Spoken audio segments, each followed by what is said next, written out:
What's going on, guys, and welcome to Rabbit's Used Cars. It's kind of like show and tell, but it's more like I brought my friend to work day. I'm going to tell you something before I tell you about this guy. Anything he tells you about me will be highly entertaining and could be incriminating, so I don't want anything held against me. But, so, I've talked about stand-up comedy, and I've talked about playing in the clubs, and I've talked about all these wild stories. You go back all through the videos, Funny Money, et cetera, et cetera. Probably one of the best friends I ever made in my life is this guy right here. I've known Jeff. Jeff knew Fat Rob. This is actually Fat Rob. Yeah, it's Skinny Rob. Now it's Skinny Rob. The skinny one is as good as the fat one because Skinny Rob kind of got famous on it. What? Infamous, more like it. But we're working on famous. You heard that, Netflix? So anyway, coming soon. Anyway, so that being said, this is Jeff Caldwell. Jeff is a very, very, very popular comedian in Greenville, South Carolina, which is kind of like saying, we'll just keep it in Greenville. In Greenville, yeah. We'll just. Yeah. I'm being nice. Yeah. I'm being nice. No. So we were talking, and me and Jeff were talking the other day, and we still talk, like I said, all the time, and we were talking about it. And Jeff went off, and I actually told a story, I think, about this in a previous video. Jeff owns landscaping company, janitorial service company, always got his hands in everything. He's been in the furniture business. You just a mogul is what you are. I'm like you, but another color. Well, hey, you know what? You're skinny, I'm skinny now. I know, that's what I'm saying. Hey, I'll be honest with you, I see a resemblance. I really do. I got better hair. That's why you wear that. That's why you wear that damn stocking cap. Yeah, it's cold in here, and I have no hair. So sure thing, Montel. Anyway, so that's a story for another time. Atlanta Motor Speedway. Anyway, so we got to talking, and I've said this a million times about comedy, that if you can make someone laugh, you can damn near make them do anything. And, you got to think. So me, Jeff, and we had one other guy that every weekend we were going somewhere. And so we had Brandon with us, and Brandon couldn't be here because he's touring right now with Catfish Cooley, which is a very well-known guy. I mean, if not, give him a Google. The guy's hilarious. Brandon's chasing the comedy dream. He's traveling, doing it. Really big on TikTok now. Getting paid money, not wings. Yeah, exactly. That was the thing. So, okay, Jeff. And Jeff can answer this question best. And I get asked this all the time. And I know you've gotten it before. Why did you quit telling jokes? Why did you quit doing comedy? You were so funny. Number one, I didn't want to get fat from eating all the free wings and beer.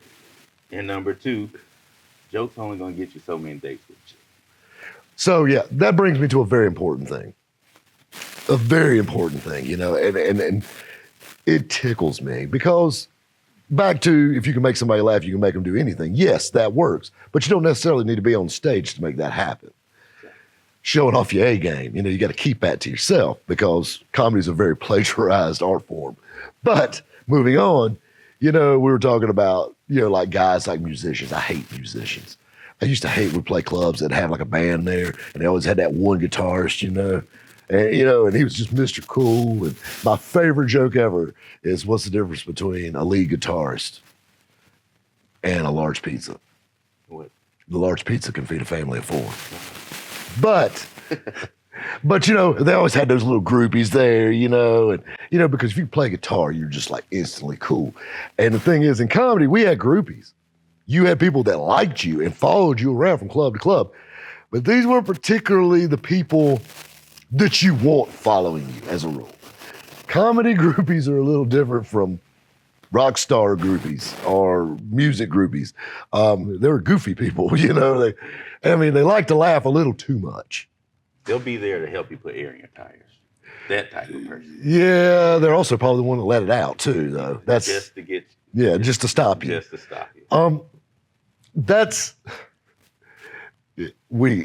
Oh Lord, we've been talking for the last 30 minutes about this, but this is the other thing about comedy, though. People ask all the time, about all the crazy stories. I mean, I've seen a man get stabbed in a comedy club while on stage. And then we were just talking about a club we played, 85 Live. Yeah. That's the name of it. Right off the highway. Right off the highway. Real easy for the cops and the paramedics, and easy to get to. But we played a club, and it was for BET. It was like a BET Comic View, whatever it was. And they brought their headliner, who ended up getting busted for selling drugs later on. He wasn't too good. No. And he was late to the club. We were all there for like an hour before he got there. But anyway, we're playing in this club, and I've noticed I may have stuck my head in a few adult gentlemen's clubs in my day. So I kind of know what one looks like. And, usually a comedy club, you got chairs, you got tables, you got good acoustics. This place had a lot of mirrors on the walls and, like the disco ball thing hanging down and like the DJ booth in the corner. And this is where the poles used to be. And I told Jeff, I said, Jeff, I got a sneak suspicion. This used to be a titty bar. I'm just throwing that out there. And he goes, hey, man, it's BT. This is big. Next step, we're going to Atlanta. All the way. All the way. And we go in this club, and we start asking around. He said, yeah. He said, we just opened up like a month ago. And I'm like, well, it's a new thing. And they brought all this food out. And, it was good. The food was delicious. But they brought us food out. And then as we were eating, he said, the club that this was last, a guy died here. He got shot. And then it was like, we found out it was like 6 weeks earlier. We're over here looking for chalk outlines on the floor at this point. And that was pretty bad. And then I might have started drinking a little bit because of fear and depression at this point in my life. And because of playing this club. This was the second worst place I've ever played. The first was a seafood restaurant, and that was because of Brandon. Yes. He got me a gig in a seafood restaurant. I did do jokes there. We won't give them promotion, but they fed them in food. They did. Those fried shrimp, pretty damn good. I'm just throwing that out there. But you can't pay your bills with a bar tab. But moving on, we're at this club, and Brandon's standing there, and Jeff had a gun on him in the club. My grandma's watching. And Jeff told me, he said, she told me to bring it. My grandmother told my granny. And I remember walking up on the stage, and I remember just before I walked up on the stage, Jeff pulled me to the side, and he said, I only got 5 shots.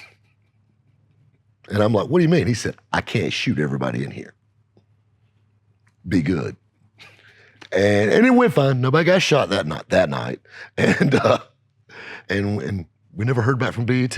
Never did. Nope. Never did. No. I think it's because they sold it off. They did. They did. It got it. That has to be it. Yeah. That has to be it. We were killing it. We were killing it.